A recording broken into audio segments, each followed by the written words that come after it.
किसी शहर में एक मोची रहा करता था। उसके घर के पास ही उसकी एक छोटी सी दुकान थी। उस दुकान में वह मोची जूते बनाने का काम करता था। तैयार जूतों को बेचकर जो भी पैसे मोची के हाथ लगते उन्हीं से वह अपने परिवार का पेट पालता था। हालांकि मोची अपना काम बड़ी मेहनत और लगन से करता था, लेकिन धीरे धीरे उसके जूते खरीदने वालों की संख्या कम होने लगी।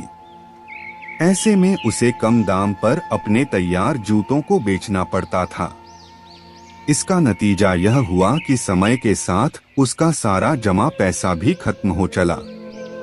नौबत यह आ गई कि उसे घर चलाने के लिए अपनी पत्नी के गहने तक बेचने पड़ गए। इस कारण मोची बहुत उदास रहने लगा। उसको उदास देख मोची की पत्नी उसे दिलासा देती कि ऊपर वाले पर भरोसा रखो, सब ठीक हो जाएगा, भगवान हमारी मदद जरूर करेगा। पत्नी की यह बात सुनकर मोची झूठ मूठ का मुस्कुरा देता और मन ही मन अपनी इस दशा को सोचकर चिंता में डूब जाता। एक समय ऐसा आया जब मोची की दुकान पर केवल एक जोड़ी ही जूते बचे। इसके अलावा उसके पास और जूते बनाने का सामान भी मौजूद नहीं रह गया था। वहीं मुश्किल इस बात की थी कि उस एक जोड़ी जूते को खरीदने वाला भी कोई नहीं आ रहा था।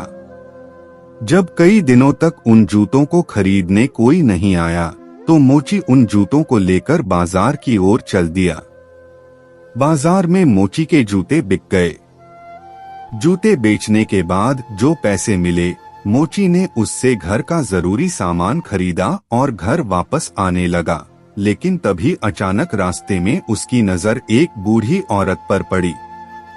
वह औरत बहुत भूखी और बीमार थी, इसलिए मोची ने कुछ पैसे उस बूढ़ी औरत को दे दिए। अब उसके पास और जूते बनाने के लिए सामान नहीं था।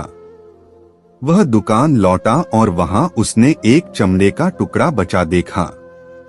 उस टुकड़े से केवल एक जोड़ी जूता ही बन सकता था। तो जूते के लिए मोची ने टुकड़ा काटकर तैयार किया और यह सोचकर घर चला गया कि अब अंधेरा ज्यादा हो गया है, कल रोशनी में वह जूते तैयार करेगा।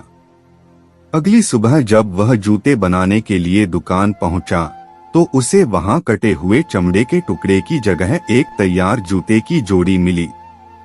वह जूते की जोड़ी इतनी खूबसूरत थी कि मोची उसे देखकर हैरान था। मोची ने उस जोड़ी को उठाया और फौरन बाजार की ओर रवाना हो गया। वो जूते इतने खूबसूरत थे कि मोची को उसकी अच्छी कीमत हासिल हुई। इस पर मोची बहुत खुश हुआ और हासिल हुए पैसों में से उसने कुछ पैसे जरूरतमंद लोगों को दिए। बाकी जो बचे उससे उसने जूते बनाने का सामान लिया। उस रात उसने 2 जोड़ी जूतों के लिए चमड़ा काट कर रखा और घर वापस आ गया। अगली सुबह उसे फिर से वैसे ही खूबसूरत 2 जोड़ी जूते तैयार मिले। उसने घर आकर यह पूरी बात अपनी पत्नी को बताई। मोची की पत्नी बोली, देखा मैं कहती थी न कि भगवान हमारी मदद जरूर करेगा, ऊपर वाला सब कुछ देखता है। उसका ही किया है कि कोई नेक दिल हमारी इस तरह से मदद कर रहा है। अब तो रोज जूते के लिए चमड़ा काट कर छोड़ने और अगले दिन बने बनाए सुंदर जूते पाने का सिलसिला ऐसे ही चलने लगा। धीरे धीरे मोची की स्थिति सुधर गई और उसने अच्छा पैसा भी जमा कर लिया। तभी मोची की पत्नी एक दिन बोली, हमें एक दिन रात को रुककर पता लगाना चाहिए कि हमारे लिए इस तरह से जूते कौन बना रहा है। यह सोचकर मोची और उसकी पत्नी रात को चमड़े का टुकड़ा छोड़कर दुकान में रुक गए।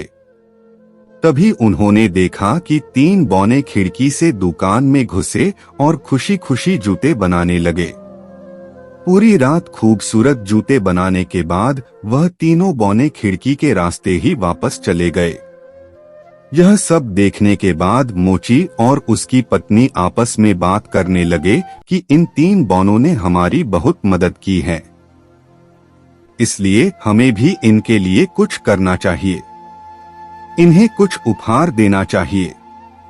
इस पर मोची ने अपनी पत्नी से पूछा, बताओ आखिर इन्हें ऐसा क्या दिया जाए जिससे इन्हें खुशी मिले। इस पर पत्नी कहती है, तुमने ध्यान दिया कि उनके कपड़े और जूते काफी पुराने हो गए हैं, मैं उनके लिए नए कपड़े सिल देती हूँ, तुम उनके लिए जूते बना देना। फिर क्या था, मोची ने तीनों बौनों के लिए जूते बनाए और उसकी पत्नी ने तीनों के लिए सुंदर कपड़े तैयार किए।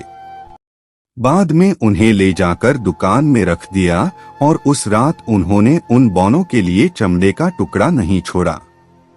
जब रात में तीनों बौने दुकान में घुसे तो अपने नाप के जूते और कपड़े पाकर काफी खुश हुए।